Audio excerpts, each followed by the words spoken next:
Hello and welcome back to another episode of That Sound Podcast. And if you love music, you're in the right place.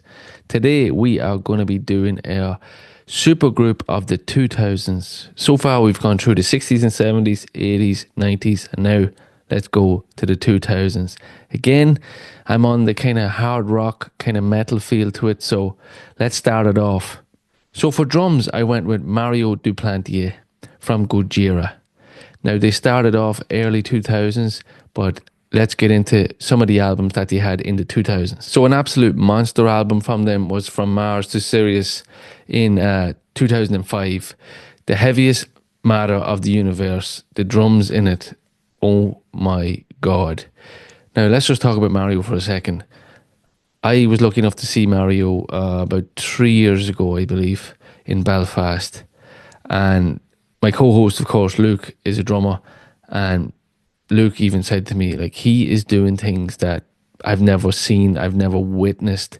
The speed of his double pedal, you know, the blast beats that he comes out with, the intensity that he has.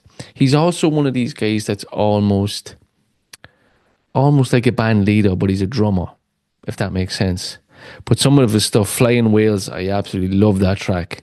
Absolutely love it. It's almost like it's a journey, that song. It starts off with just like whale noises and builds into this absolutely metal masterpiece that absolutely rips your face off and then just put you back there nice and gently. But another album then, The Way of All Flesh in 2008, Toxic Garbage Island.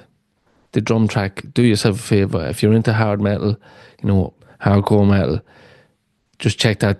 If you're not familiar with it, like, the drumming is just, it's unbelievable. It's so fast, it's so technical. I don't know what he's doing on the ride cymbal and the speed. It's no words. Just check it out.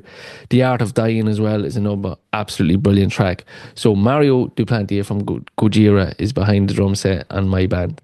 Next, we're into the bass player, and I went with Fieldy from Korn. I've been a big fan of Fieldy in the early stuff, in the early 90s as well, but of course they did have more albums in the 2000s. They had The Untouchables in 2002, Here to Stay, what a track. Absolutely brilliant. The bass in it is fantastic as well.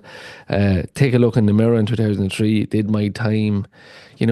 Some of his, we talked about Mario being, evolving his instrument, like what he was doing with Feely was doing with the slap bass, and that sound that Korn had, it really stood out, and especially into the 2000s as well. So Feely is in there on the bass guitar. On vocals, I went with Chester Bennington, Linkin Park.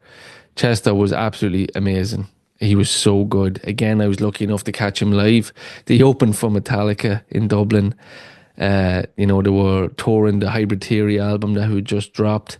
Probably didn't suit the lineup. They didn't get a great welcome in Dublin, but that does not say that the band were not, like, they came out running. Debut album, Hybrid Theory, I'd say there's absolutely no skips on that album. New metal, of course, but Chester had something so special. I was at school at the time when that album dropped, and like, all of my buddies were like, we were fascinated. We were taking everything in, every single bit that came out of that band. Any news, any albums, any collaborations, the stuff with Jay-Z down the line. Like, I know one of my buddies even got his hair done like Chester, but Chester is an amazing vocalist. He's so good. He's a range that I don't think maybe Chris Cornell can match. But two of them were buddies, of course, as well. But Hybrid Theory was such a good album. So good. So Chester is singing in this band. On rhythm and backup vocals, I went with Josh Homme. Josh is a brilliant musician overall. He can sing, he can play, he can songwrite.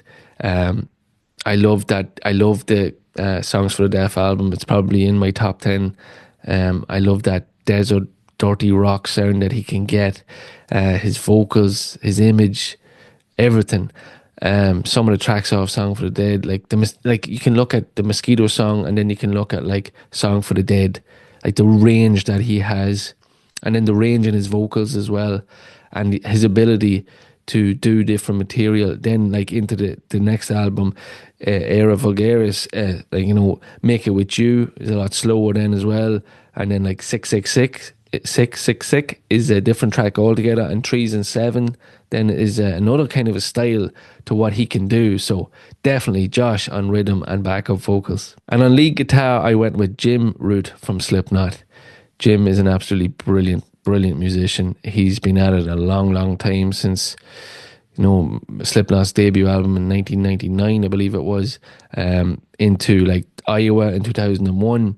Like some of his playing, like the riffs in Left Behind, Disaster Piece, the Heretic album, he's so good. I know they're not for everybody, and some people might think they're a bit too intense. I'm a big fan. I love them. I've caught them a couple of times as well. Never a bad show. I caught them indoor and outdoor. I caught them on the tour with Metallica as well in the RDS in Dublin, and I remember my cousin was a fan at the time and I wasn't, and he begged me, "Come on in, we have to check this band out." I'm like, "Ah, they're not too much aggressive." He's like, "No, please come in." Definitely one of the best shows I ever seen. Absolutely brilliant. We actually got to kind of see them walking on stage right beside us too, Joey Jordison and the whole lot of them. But some of his riffing, but like he has the ability and the range as well. Like you can look at, the album All Hope Is Gone, and like Snuff.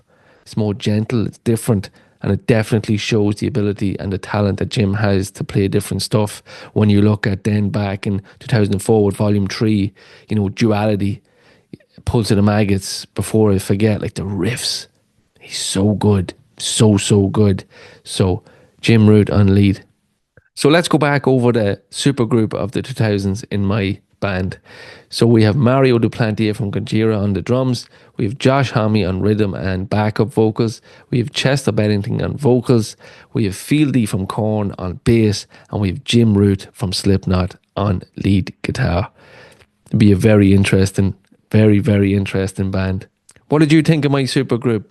Who would you have in your 2000 supergroup? Leave a comment below and let me know who you would have in your supergroup of the 2000s. It can be any genre. I went a little bit heavier. Well, there's a mix in that one, I have to say. There's a bit of hard rock and metal, so it definitely would be interesting. If you enjoyed the video, why not hit that subscribe button? It can really help me out. Give the video a like, leave a comment, and yeah, catch you on the next one.